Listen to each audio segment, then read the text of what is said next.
No drugs and east Kutch campaign અંતર્ગત ગેરકાયદેસર માદક પદાર્થ સાથે એક ઇસમને એસઓજી પોલીસે ઝડપ્યો। પૂર્વ કચ્છ જિલ્લામાં ચાલી રહેલ no drugs in east Kutch campaign અંતર્ગત પોલીસ દ્વારા ગેરકાયદેસર માદક પદાર્થો વિરુદ્ધ કડક કાર્યવાહી હાથ ધરવામાં આવી રહી છે।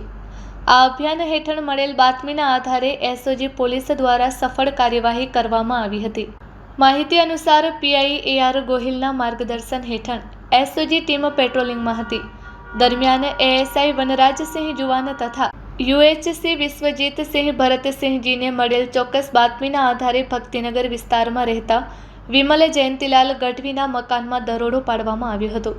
તપાસ દરમિયાન આરોપી પોતાના મકાનમાં ગેરકાયદેસર રીતે માદક પદાર્થ ગાંજો રાખી વેચાણ કરતો હોવાનો ખુલાસો થયો હતો। પોલીસે ત્યાંથી કુલ 5.654 કિલોગ્રામ ગાંજો, જેની કિંમત અંદાજે ₹2,82,700 થાય છે, જપ્ત કર્યો હતો। સાથે જ મોબાઈલ ફોન, વજન કાંટો, આધાર કાર્ડ, ચૂંટણી કાર્ડ સહિતનો કુલ 2,84,200નો મુદ્દામાલ પણ કબજે લેવાયો હતો। આરોપી વિમલ જયંતિલાલ ગઢવીને ઝડપીને તેની સામે એનડીપીએસ એક્ટ હેઠળ ગુનો નોંધવામાં આવ્યો છે અને વધુ તપાસ અંજાર પોલીસને સોંપવામાં આવી છે। આ ગુનામાં સંડોવાયેલ અન્ય એક આરોપી પ્રવીણ ઠાકોર પકડવાનો બાકી હોવાનું પોલીસે જણાવ્યું છે। આ કામગીરીમાં એસઓજી, પીઆઈ એઆર ગોહિલ અને પોલીસ સ્ટાફે સંયુક્ત રીતે મહત્વપૂર્ણ ભૂમિકા ભજવી હતી।